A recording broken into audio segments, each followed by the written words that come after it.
में क्या है? हड़ताल कहो कब होती है? लो वापस लो, वापस लो, LIC IPO वापस लो, वापस लो, वापस लो। Make no compromise in your child's education. Join the #1 school in Ajmer, Delhi World Public School. Admission open. Pre-nursery to class 9. आज अखिल भारतीय स्तर पे हमारे क्लास 1, क्लास 2 और क्लास 3 सभी साथियों का एक जो अलग अलग संगठन है मिलकर एक जॉइंट फ्रंट बनाया हुआ है। उस जॉइंट फ्रंट ने मिलकर आज की एक सांकेतिक हड़ताल का आह्वान किया है। उस आह्वान के तहत आज हम हमारी मुख्य 3 डिमांड्स हैं।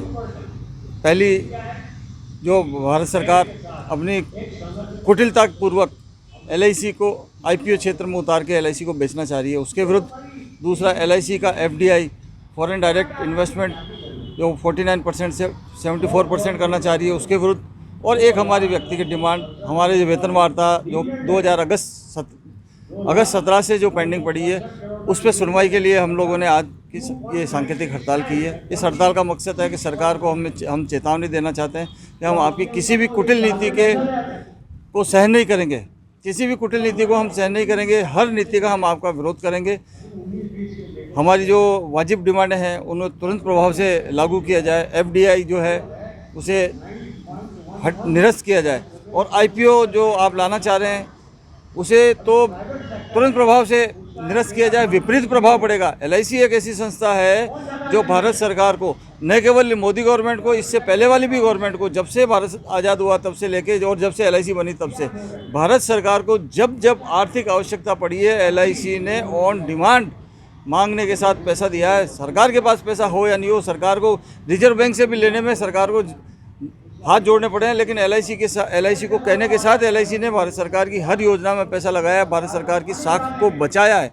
और आज भारत सरकार पता नहीं किस दबाव में, अडानी के, अंबानी के, या किस दबाव में, विदेशी दबाव में इसको संस्था को IPO में लाके और बेच रही है। IPO भी लाएंगे और ये भी कह रहे हैं कि इस पर सरकार हमारा ही अधिकार रहेगा। कैसे संभव है? 74% इसको FDI दे रहे हो आप, और 26% आपके पास रख रहे हो। जब 74% वाला 26% को मालिक कैसे रहने देगा? इसलिए सरकार जो कह रही है कथनी और करनी बिल्कुल अलग रख रही है। हमारा इसी बात को लेकर विरोध है, और ये विरोध अनवरत, अगर सरकार ने आज के हड़ताल के बाद इस पर कोई एक्शन नहीं लिया, सुधार नहीं किया, अपने लागू किए गए रूल्स को वापस विड्रॉ नहीं किया, तो ये हमें जारी रखना पड़ेगा। आज जो हमने स्ट्राइक की है उसको करने के लिए सरकार ने हमें मजबूर किया है। हमने सरकार को पूर्ण मौके दिए। हमने 3 तारीख को, 8 तारीख को, 15 तारीख को डेमोन्स्ट्रेशंस करके, लंच पीरियड में डेमोन्स्ट्रेशन करके सरकार को ये संकेत दे दिया कि हम आपकी इन नीतियों को पसंद नहीं करते हैं और आप इन्हें वापस बैक कर लीजिए, ले लीजिए। लेकिन सरकार ने इस और नहीं सुना। आज 43 महीने पूर्ण होने को है, लेकिन हमारी जो सैलरी इंक्रीजमेंट वाला मामला है, जिसे वेज सेटलमेंट कहा जाता है, वो भी पेंडिंग पड़ा हुआ है।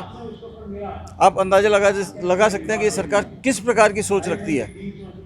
ऐसी सोच के साथ अगर हमने संघर्ष नहीं किया तो जीना मुश्किल हो जाएगा। हमें इस संघर्ष को आगे जारी रखना है, और आगे हमारा जो जॉइंट फ्रंट डिसाइड करेगा वो हम उसे फॉलो करेंगे।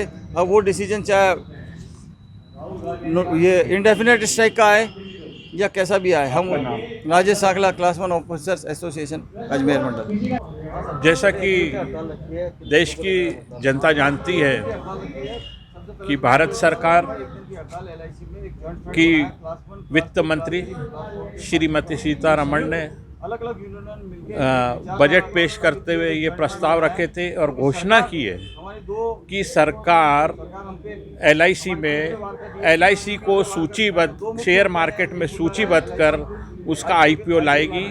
और IPO लाने के साथ साथ ही उन्होंने यह भी घोषणा की कि जो FDI की सीमा है उसको 49 से बढ़ाकर वो 74% करना चाहती है। साथ ही उन्होंने यह भी घोषणा करी है कि एक सामान्य बीमा कंपनी का निजीकरण किया जाएगा और 2 बैंकों का निजीकरण किया जाएगा। इसी बात को लेकर आज हमारा स्पष्ट रूप से कहना है भारत सरकार को कि LIC एक देश का, बल्कि दुनिया का सर्वश्रेष्ठ वित्तीय संस्थान है, जिसने 5 करोड़ से अपनी पूंजी से चालू किया था, आज उसको 32 लाख करोड़ में कन्वर्ट कर दिया है और देश के सामाजिक और आर्थिक विकास में अपना बहुत बड़ा योगदान दिया है। और सेवा के मामले उत्कृष्ट सेवा, दावों का भुगतान दुनिया में नंबर 1, ऐसी कोई भी कंपनी नहीं है।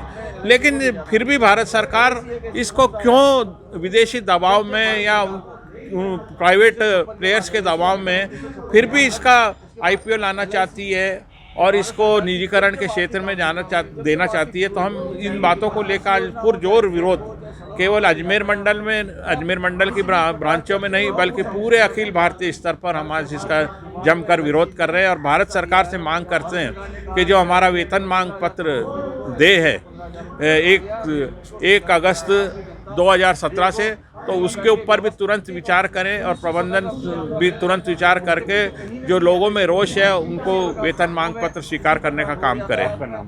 Sunit putty, northern zone divisional secretary, northern zone insurance employees.